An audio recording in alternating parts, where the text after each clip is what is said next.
युवा हैं और तो इनका बहुत ही बड़ा ये दुर्भाग्य है कि वो झारखंड राज्य में है कि जो इतना बड़ा जेपीएससी जो स्वतंत्र संस्था है, इसमें भी अगर इस तरह का भ्रष्टाचार पाया जाएगा, इस तरह की कमी पाई जाएगी तो छात्र छात्रा अब किससे उम्मीद करेंगे? कर रहे हैं जेपीएससी का एग्जाम भी दे रहे हैं, तो अब उसका अभ्यर्थी भी हैं, तो अब जेबी केसेस में क्यों? खरसवां विधानसभा से हूँ और हमारा खरसवां विधानसभा तो रिजर्व सीट है, तो वहाँ से तो लड़ नहीं सकते हैं। बाकी हमारी पार्टी है, पार्टी सारा फैसला लेगी। पार्टी अगर मौका देगी तो मैं जरूर चुनाव लड़ूंगी। 23 वर्षों में सिर्फ और सिर्फ विस्थापन हुआ है, भ्रष्टाचार बढ़ा है, बस यही सब चीज, ना कोई नीति नियम, सही नीति नियम नहीं। नमस्कार, जोहार। इस वक्त मैं ईचागढ़ विधानसभा क्षेत्र में हूँ, कोल्हान क्षेत्र में, और कोल्हान क्षेत्र को मैं जानने के लिए आ गया कि मैं चाहे वो धनबाद का एरिया हो, चाहे विष्णुगढ़ का एरिया हो, रामगढ़ का एरिया हो, हजारीबाग हो, चाहे कोडरमा हो, चाहे चतरा हो, चाहे रांची हो, चाहे टाटी सिलवे हो, हर जगह जेबी केसेस की भीड़ उमड़ती है।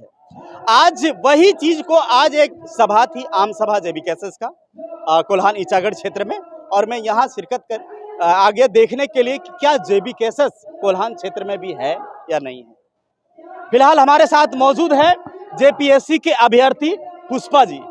पुष्पा जी से हम जानने का प्रयास करते हैं, चूंकि अभी 11 जेपीएससी लागू करो, अभी एक हैशटैग चला हुआ है, चलाया गया है, और क्या कुछ कहती इस संबंध में, इसे हम जानने का प्रयास करेंगे। पुष्पा जी, जोहार आपका। जोहार आपको भी, और आपके चैनल के माध्यम से जनता को भी जोहार। आप जेपीएससी का अभ्यर्थी भी रही हैं? जी, मैं जेपीएससी की लास्ट जेपीएससी में अपेयर हुई थी मैं। क्या कुछ कहना चाहेंगे? जी, जेपीएससी का तो देखिए, अभी लास्ट जेपीएससी जो रही थी उसमें भी कंबाइंड जेपीएससी एग्जाम कंडक्ट करवाया गया था। 7वीं, 8वीं, 9वीं और 10वीं जेपीएससी का एग्जाम एक साथ ले लिया गया था। तो वो जब 10वीं जेपीएससी तक का एग्जाम एक साथ कंडक्ट करवा दिया गया और नाम दे दिया गया एक जेपीएससी का। तो हम लोग 11वीं जेपीएससी का बेसब्री से इंतजार कर रहे हैं, और लास्ट जो जेपीएससी है उसका भी रिजल्ट का घोषणा करके अभी डेढ़ साल से ज़्यादा समय गुजर गया है। इसके बाद भी अभी 11 जेपीएससी का नोटिफिकेशन जारी नहीं किया गया है। तो जितने भी जेपीएससी अभ्यर्थी हैं झारखंड के, वो सारे बेसब्री से 11वीं जेपीएससी का अभी जो नोटिफिकेशन है उसको लेकर के वो इंतजार कर रहे हैं। अपनी तैयारी को वो निरंतर करते हुए अभी जेपीएससी की तरफ एक उम्मीद से देख रहे हैं, और हमारी जो वर्तमान सरकार है इसके तरफ से एक उम्मीद भरी निगाह से देख रहे हैं। क्योंकि अभी इस सरकार ने भी, जब ये सरकार भी जब अस्तित्व में आई, जब चुनाव का इनका जो मैनिफेस्टो था, इसमें भी इन्होंने कहा था कि साल में 2-2 जेपीएससी का एग्जाम का कंडक्ट करवाया जाएगा, और अभी तक इनके शासनकाल में सिर्फ एक जेपीएससी एग्जाम का कंडक्ट करवाया गया है, और इनका शासनकाल अभी लगभग 6 महीना बचा हुआ है। तो इसमें देखते हैं कि हम लोग भी उम्मीद से देख रहे हैं कि जेपीएससी का जो एग्जाम है उसको कंडक्ट करवा दिया जाए तो अच्छा है। अभी जो आप लोग एक हैशटैग चलाए हुए हैं कि 11th जेपीएससी लागू करो, इसका क्या मायने है? देखिए, हम लोग जो वर्तमान सरकार है और जेपीएससी संस्था से भी यही हम लोग मांग कर रहे हैं कि जो 11 जेपीएससी का जो नोटिफिकेशन है वो जल्द से जल्द जारी करे, और इसके लिए हम इसका कैलेंडर जारी नहीं हुआ है?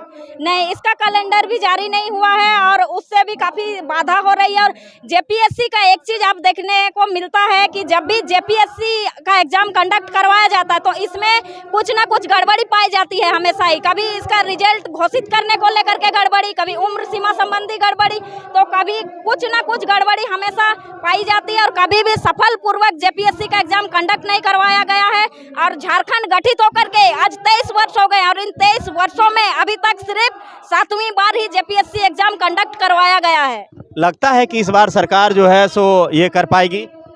देखिए, ये तो सरकार के ऊपर है, वो उनको कर देना चाहिए, क्योंकि काफ़ी ज़्यादा समय बीत चुका है। तो जल्द से जल्द वो विज्ञापन जारी करे जेपीएससी का तो अच्छा है। अच्छा, आप कौन से क्लास में हैं अभी, किस में पढ़ रही हैं आप?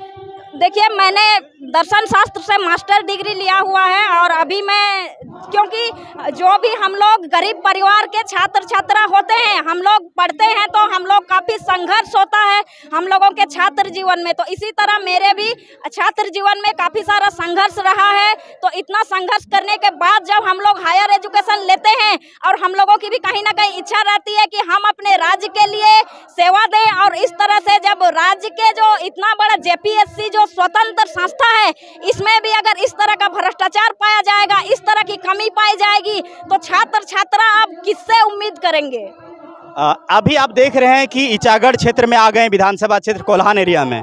आज जेबी केसेस का आज यहाँ वार्षिक कर्मा महोत्सव था, यहाँ आ गए।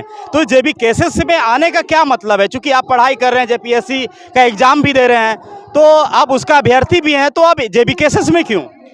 देखिए, छात्र छात्राओं का जो दुर्भाग्य कहें कि झारखंड में जितने भी छात्र छात्रा युवा हैं, वो तो इनका बहुत ही बड़ा ये दुर्भाग्य है कि वो झारखंड राज्य में हैं, क्योंकि किसी भी प्रदेश में ऐसा नहीं है। झारखंड में जो बेरोजगारी का स्तर है, और झारखंड गठित होकर के इन 23 वर्षों में भी झारखंड में नियोजन का अभी तक नियोजन नीति नहीं बन पाई है, ना ही स्थानीय नीति बन पाई है। तो झारखंड में इन 23 वर्षों में आखिर हुआ क्या है? इन 23 वर्षों में सिर्फ और सिर्फ विस्थापन हुआ है, भ्रष्टाचार बढ़ा है, बस यही सब चीज। ना कोई नीति नियम, सही नीति नियम नहीं बन रहा। तो इसीलिए अब चाहते हैं कि छात्र जीवन छात्र तो है ही है अपने जीवन में, और चाहते हैं कि अपने राज्य की दशा और दिशा को बदलने के लिए अब हम लोग खुद सदन में जाएंगे और नीति नियम बनाने का काम करेंगे। क्योंकि अभी तक हम लोगों ने बहुत सभी पार्टियों को मौका दिया, चाहे वो वर्तमान सरकार हमारी जो जेएमएम पार्टी हो, चाहे बीजेपी पार्टी हो, सभी पार्टियों को हमने मौका दिया। सबने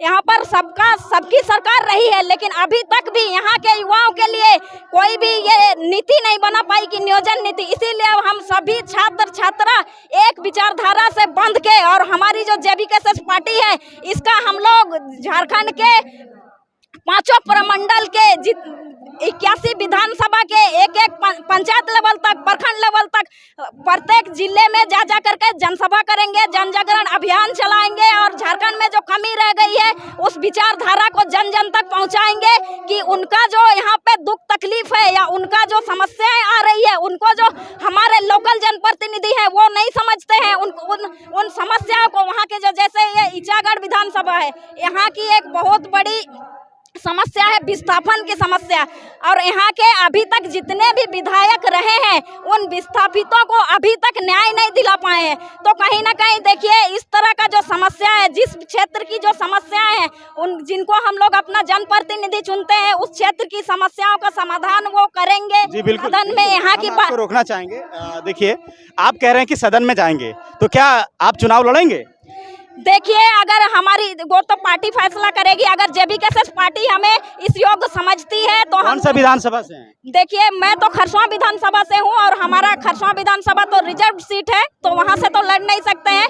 बाकी हमारी पार्टी है, पार्टी सारा फैसला लेगी। पार्टी अगर मौका देगी तो मैं जरूर चुनाव लड़ूंगी। योग्य हो गए लड़ने के? हाँ, मैं हो गई हूँ। चलिए, ठीक है।